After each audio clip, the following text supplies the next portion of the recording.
예수 그리스도라는 제목으로 오늘 여러분과 함께 말씀을 나누겠습니다. 오늘 첫 번째 이 말씀은 하나님 나라의 비유입니다. 하나님 나라는 참 작아 보이고 힘이 없어 보입니다. 요즘 코로나 때문에 교회 입지는 더 그렇게 되어져 가는 것 같습니다. 그러나 지금뿐만 아니라 예수님 시대는 더 그랬습니다. 로마라는 거대한 권력 앞에 선지자로 선생으로 불리는 예수는 참 작은 한 사람이었습니다. 거대한 권력, 국가의 권력과 종교의 권력 앞에 예수님은 정말 작은 한 사람이었습니다. 예수님은 인간이 행할 수 없는 거대한 능력을 행하는 것 같았지만 병도 낫고 귀신도 쫓기고, 하지만 결국 예수님의 인생은 로마의 권력과 유대인들의 종교법에 의해 죽임당한, 십자가형을 당한 한 남자였습니다. 그런 작은 한 남자, 그 남자의 삶이, 그 가르침이 지금 우리에게 삶에 와닿아서 지금 우리도 그분을 따르고자 걸어가고 있습니다. 하나님의 나라 참 작은 것 같습니다. 보잘것없는 것 같습니다. 힘이 없는 것 같습니다. 그러나 예수도 그랬다는 것입니다. 지금 우리는 예수님을 따르고자 많은 사람들이 일어나고 있고 소망하고 있고 걸어가고 있습니다. 여러분은 그 하나님 나라를 가지고 계십니까? 오늘 본문에 하나님 나라를 비유합니다. 설명합니다. 하나님 나라는 무엇입니까? 오늘 본문 말씀 앞절에 동일한 본문인데 누가복음 13장 18절에서 21절에 하나님 나라는 뭐지? 우리 같이 한번 18절부터 한번 읽어볼까요? 그러므로 예수께서 이르시되 하나님의 나라가 무엇과 같을까? 내가 무엇으로 비교할까? 마치 사람이 자기 채소밭에 갖다 심은 겨자씨 한 알 같으니 자라 나무가 되어 공중의 새들이 그 가지에 깃들였느니라. 또 이르시되 내가 하나님의 나라를 무엇으로 비교할까? 마치 여자가 가루 서말 속에 갖다 넣어 전부 부풀게 한 누룩과 같으니라 하셨더라. 하나님 나라를 설명합니다. 하나님 나라가 무엇과 같을까? 참 작은데 힘없는데 겨자씨 하나와 같다고 예수님은 설명합니다. 겨자씨 참 작죠? 사진 보여주시죠? 이 작은 겨자씨가 나무가 되면 저렇게 큰 나무가 된다는 것입니다. 또 하나님 나라가 뭐와 같을까? 누룩과 같다고 이야기합니다. 저런 작은 누룩이 저렇게 작은 밀가루에 누룩 조금 들어가면 저만큼 부풀게 하는 것이 누룩이라는 것입니다. 하나님 나라는 참 작은 것 같습니다. 볼품 없는 것 같습니다. 그러나 그 하나님 나라를, 가치를 아는 사람은 그 나라의 능력을 소유하게 된다는 것입니다. 하나님 나라는 그 가치를 발견한 사람들에게는 전부를 팔아 구입하고 싶은 대상이 된다는 것입니다.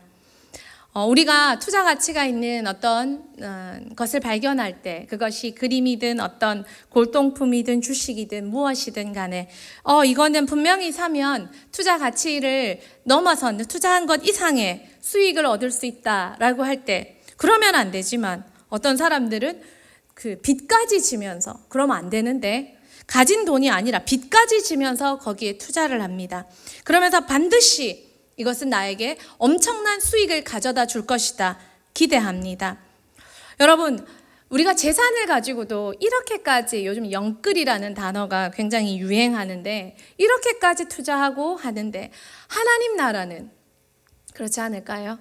그 가치를 발견한 사람들도 역시 자신의 영끌까지 모든 것 다 갖다 팔아서 하나님 나라를 구입한다고 성경은 말합니다.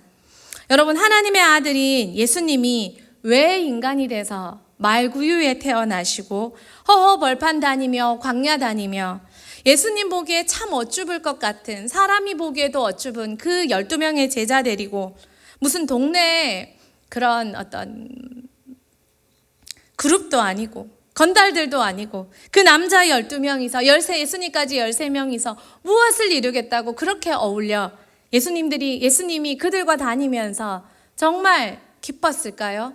만족스러웠을까요? 그런데 예수님 뭐 때문에 인간 되어 그런 삶을 사셨습니까? 예수님께서 신적 존재를 버려두고 이 땅에 인간이 되어 오신 것도 예수님이 하나님 나라를 발견했기 때문에 당신이 가진 전부, 신적 존재를 팔아 하나님 나라에 동참케 되는 십자가 지는 인생을 선택했다는 것입니다. 여러분, 이 시점에 예수 그리스도에 대해, 하나님 나라에 대해 우리 삶을 대입해 보며 생각해 보길 원합니다. 오늘 본문을 중심으로 말입니다. 하나님 나라는 겨자씨처럼 누룩처럼 지금 여러분이 교회에 대해, 신앙에 대해 엄청난 중압감을 가지며 눌리는 것만큼이나 여러분 정말 볼품없는 것 같은 그것이 예수 그리스도요, 신앙이요, 하나님의 나라였습니다. 그러나 그 속에 숨겨진 비밀이 있습니다. 하나님 나라는 절대 만천하에 드러나는 웅장하고 위대하고 거대하고 유명하고 높아 보이는 드러난 보석이 아니라 숨겨진 보석입니다. 그리고 이 숨겨진 보석은 결국에는 파워풀한 승리를 가져다 주는 역사로 하나님은 자리매김하신다는 것입니다. 그래서 이 비밀을 발견한 사람은 어떤 대가를 지불하고도 구입합니다. 여러분, 구입하셨습니까? 오늘 여러분과 함께 제가 이걸 한번 이야기 나누겠습니다. 두 번째입니다. 하나님 나라를 발견한 사람, 구입한 사람. 자, 기준입니다. 예수님께서 이것을 사람들에게 제시하십니다. 오늘 본문과 해당되는 본문인데 누가복음 14장 25절에서 35절 말씀, 저와 여러분이 한번 교독해 볼까요? 제가 먼저 한번 읽겠습니다.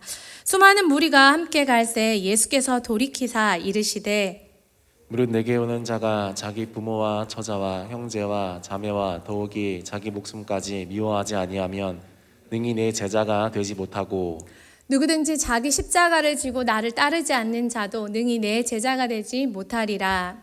너희 중에 누가 망대를 세우고자 할진대 자기의 가진 것이 준공하기까지에 족하였는지 먼저 앉아 그 비용을 계산하지 아니하겠느냐. 그렇게 아니하여 그 기초만 쌓고 능히 이루지 못하면 보는 자가 다 비웃어 이르되 이 사람이 공사를 시작하고 능히 이루지 못하였다 하리라.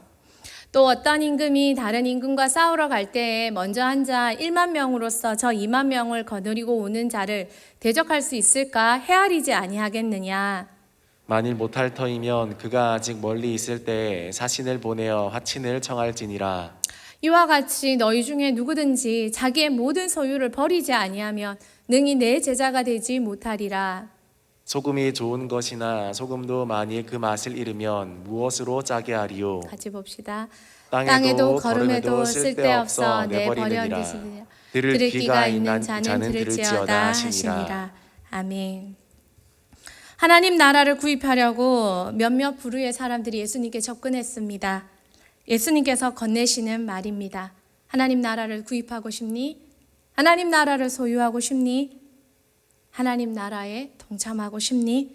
그렇다면 예수님은 설명하십니다. 하나님 나라를 소유할 사람들, 제자가 될 사람들에 대한 기준을 말입니다. 여러분, 팔려는 사람은 구매자들에게 장점은 부각시켜야 합니다. 그리고 단점은 축소해서 말해야 합니다. 왜요? 팔아야 되기 때문입니다. 누가 단점이 많이 있는 것을 구입하겠습니까? 장사꾼들은 이렇게 하는 것이 기본입니다. 그러나 예수님은 장사꾼이 아닙니다.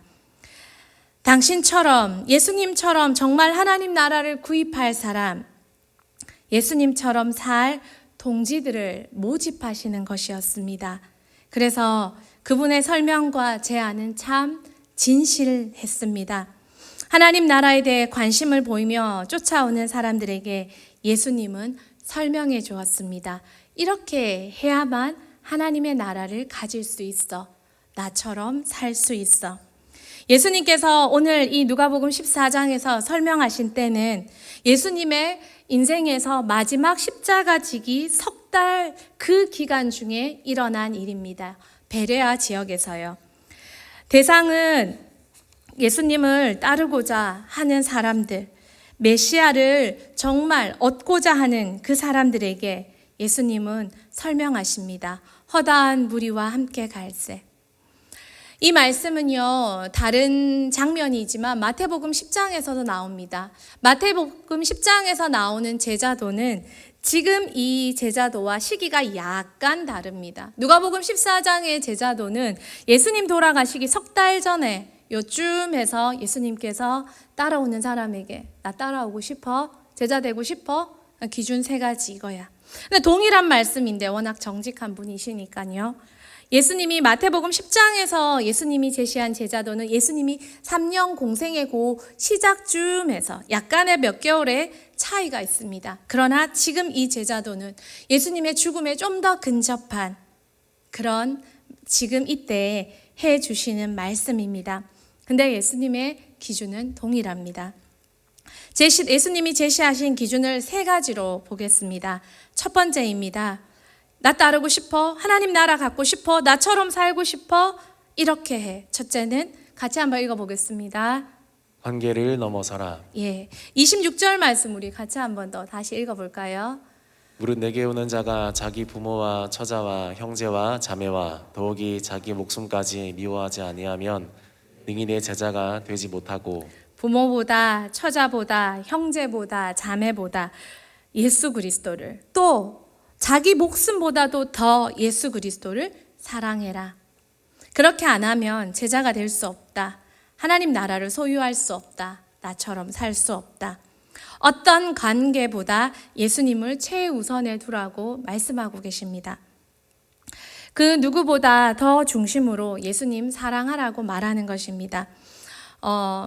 가정에 많은 상처를 가진 친구들은 이 말씀을 이렇게 얘기하면 좋아합니다. 내 부모를 버리고 내 처자를 버리고 내 형제를 버리고 하면 좋아합니다. 근데 이거는 버리라가 아니라 비교급입니다. 그들보다 예수님을 더 사랑하라. 최고로 사랑하라. 우선으로 사랑하라는 것입니다. 물론 하나님 때가 되면 버리라 할 때도 있겠죠. 그거는 그 사람에게 그때에 맞게. 그러나 이 말씀의 중심은 그 사람보다 더 우선으로. 원수를 사랑하려고 애쓰는 것이 아니라 하나님을 최우선으로 사랑할 때 그 사랑이 흘러 원수까지 덮게 되는 것입니다. 예수님의 중심 메시지입니다. 마태복음 22장 37절 38절에도 한 율법학자가 와서 예수님께 질문하잖아요. 예수님, 어떤 계명 중에 제일 중요한 제일 큰 계명이 뭐예요? 그때 우리 예수님이 대답하시잖아요. 같이 한번 읽어볼까요? 예수께서 이르시되 내 마음을 다하고 목숨을 다하고 뜻을 다하여 주 너의 하나님을 사랑하라 하셨으니 이것이 크고 첫째 되는 계명이요. 부자, 청년도, 율법학자도 예수님께 질문했을 때 예수님은 구약에서도 동일한 마음을 다하고 목숨을 다하고 뜻을 다해 하나님을 최고로 사랑하는 것. 이것은 성경이 말하는 하나님이 말씀하시는 예수님이 말씀하시는 가장 중요한 요소입니다. 여러분, 예수님 가장 먼저, 가장 최고로 사랑하고 계십니까? 어떤 순간, 어떤 상황, 어떤 관계보다도 더 말입니다. 나보다도 더. 내가 아프면, 내가 힘들면 그만하고, 내가 하기 싫으면 그만하고, 내 자식이 손해보면 그만하고, 그런 그들보다 못한 예수님을 향한 사랑이 아니라 그렇다 할지라도 예수님을 더 사랑하고 계십니까? 예수님의 첫 번째 기준은 관계를 넘어서라입니다. 두 번째입니다. 같이 한번 읽어보도록 하겠습니다. 자기 십자가를 져라. 27절 말씀 우리 같이 한번 읽겠습니다. 누구든지 자기 십자가를 지고 나를 따르지 않는 자도 능히 내 제자가 되지 못하리라. 자기 십자가를 지고 나를 따르지 않는 자는 능히 내 제자가 되지 못하리라. 그리고 그 앞서 절에 보면 자기를 부인하고.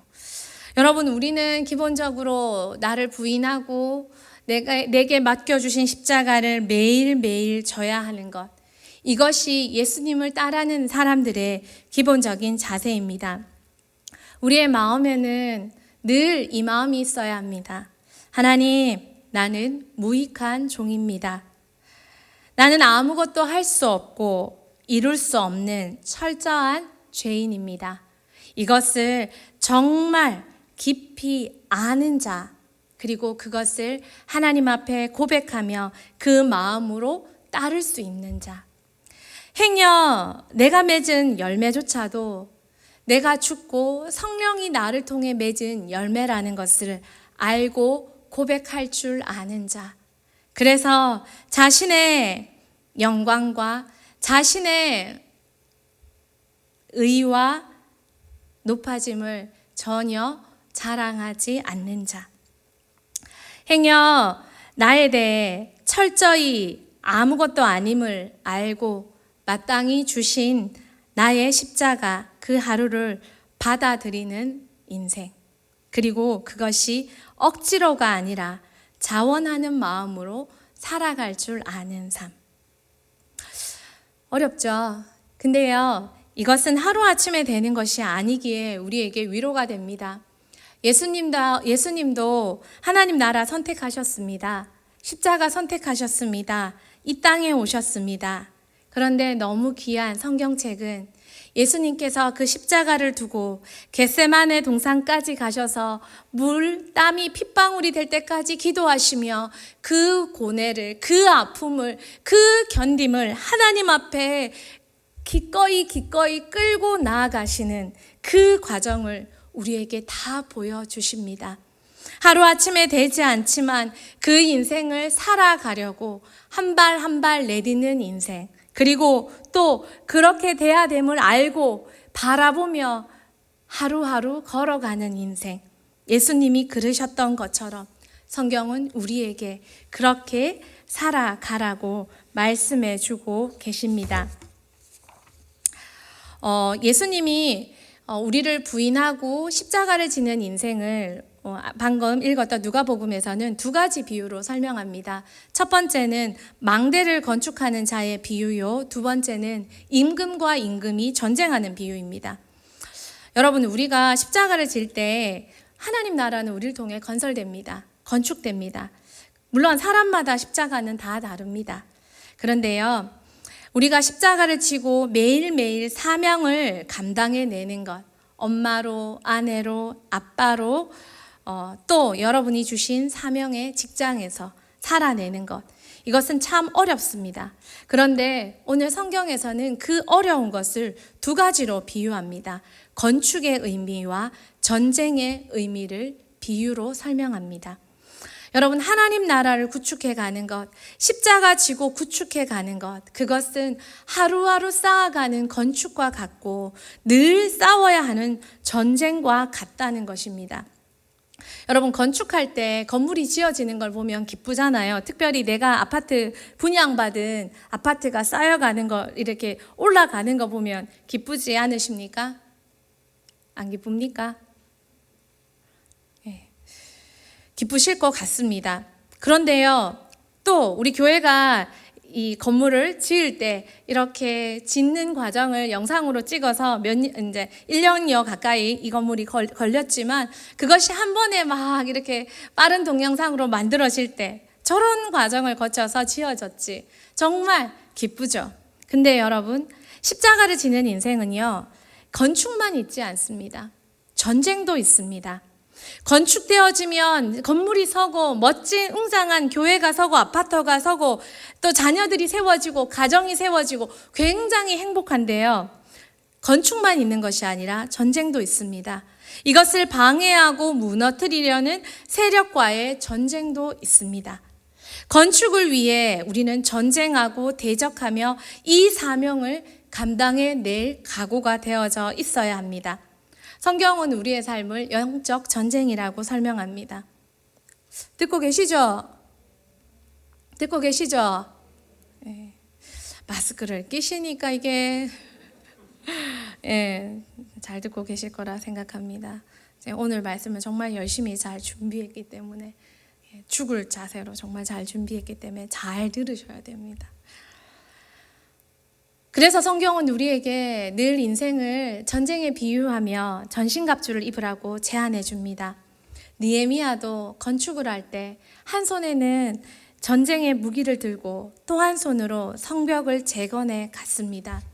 여러분, 자녀를 말씀을 가르치고 신앙을 가르치고 신앙을 쌓아갈 때 우리는 이 자녀가 변화되고 자라가며 아름다움을 느낍니다. 그러나 또한 이 자녀를 무너뜨리기 위한 많은 영적 전쟁들이 있다는 걸 우리는 생각하고 싸우고 방비하고 치러야 합니다. 십자가를 진다는 것은 예수님은 이 두 가지 개념으로 비유로 설명하시면서 너를 부인하고 이 두 가지를 다 계산하고 나를 따를 수 있냐고 질문하십니다. 어떤 사람은 건축이 힘들어서 아우 못하겠네 라고 말합니다.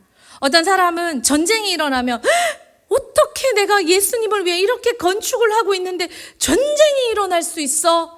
라고 말하며 그 사명을 던져두고 돌아설 수 있습니다. 그래서 예수님은 질문하십니다. 제자가 되길 원하니? 그렇다면 너를 부인하고 이 두 가지를 다 준비하고 십자가를 지고 따르라고. 여러분은 이 두 가지를 다 계산하셨고 계산하고 계십니까? 어쩌면 건물이 크고 웅장할수록 느헤미야가 무너진 성벽을 재건할수록 그들의 영적인 자존심이 회복될수록 산발락과 도비아의 교묘한 방해는 더 커져 갔습니다. 건물이 클수록 위대할수록 하나님의 사명이 클수록 전쟁이 더 클 것입니다. 그러나 여러분은 제자가 되기 위해 이 두 가지를 다 계산하셨습니까? 마지막 세 번째 기준입니다. 같이 읽겠습니다. 소유를 버려라. 소유를 버리고 예수님을 따르라는 겁니다. 하나님 나라를 차지하라는 것입니다. 우리 33절 같이 읽겠습니다. 이와 같이 너희 중에 누구든지 자기의 모든 소유를 버리지 아니하면 능히 내 제자가 되지 못하리라. 소유를 버려라. 문자 그대로 버림일 수 있습니다. 우리의 많은 신앙의 선배들은 예수님의 제자가 되기 위해 정말 자신의 재산을 다 팔았습니다. 그러나 또한 이것은 내가 가진 어떤 소유도 나의 의지의 대상으로 삼지 않는다는 것입니다. 여러분, 소유는 재산이 될 수 있습니다. 그러나 소유는 인맥이 될 수 있습니다. 소유는 내가 가진 지혜와 달란트와 어떤 많은 것들이 될 수 있습니다. 그런데 그것을 내가 유형의 것이야 버릴 수 있지만 무형의 것은 내가 어떻게 할 수 없지 않습니까? 그러나 그것을 내가 부인하는 것, 그것을 내가 의지하지 않는 것, 나의 힘으로 삼지 않는 것, 그것을 오늘 본문이 말하는 것입니다. 잠언 11장 28절에는 재물을 의지하는 것, 시편 146편에는 귀인들, 큰 좋아 보이는 사람들을 의지하는 것, 잠언 3장 5절에는 명철을 의지하는 것, 이것들을 다 버리고 우리가 제자가 되려면 하나님만 의지하는 삶을 말합니다. 무슨 일이 생길 때 핸드폰 가득한 많은 연락 번호들이 내가 많은 도움을 구할 수 있는 인맥이 될 수 있고, 어떤 어려움이 생겼을 때 나의 계좌 번호가 나의 의지의 대상이 될 수 있고, 그런데 하나님께서는 제자가 되려면 이런 모든 것을 의지하지 않고 기대지 않고 오히려 그것이 없다면 더 잘된 예수님 제자 될 수 있는 조건이라고 성경은 말합니다. 여러분, 의지할 대상이 없으십니까? 의지할 돈이 없으십니까? 의지할 아무것도 없으십니까? 그렇다면 여러분, 제자 되기 가장 좋은 상태라고 한번 생각해 보십시오. 예수님은 당신에게 제자가 되려고 하나님 나라를 함께 소유하려고 따라온 사람들에게 이 세 가지 기준을 제시하셨습니다. 또한 하나님 나라를 소유하려고 따라온 사람들, 두 번째는 대상들입니다. 예수님께 이 질문을 한 사람, 마태복음과 누가복음에서 제자도를 말씀하실 때 어떻게 하면 예수님 당신을 따라갈 수 있고 당신처럼 살아갈 수 있어요? 라고 질문할 때 그 대상들은 세 부류였습니다. 첫째는 서기관들이었고 또 이미 제자가 된 사람들이었고 제자가 되어서 예수님의 핵심 사역을 함께하는 사람들이었습니다. 근데 부류는 다르지만 상태는 다 똑같았습니다. 어땠냐면 예수님께 제자도를 말하지만 그들 마음에는 이미 그들의 메시아관, 그들이 소망하는 복이 있었습니다. 아, 예수님 따라가면 요것 주겠지. 한 자리 주겠지. 예수님 따라가면 지식 주겠지. 조능력 주겠지. 조것 가지고 높은 자리, 많은 재산, 많은 것 소유해야지. 예수님에게 제자도를 묻는 어떻게 보면 핵심 멤버 계층들은 다 부류는 달랐지만 상태는 똑같았습니다.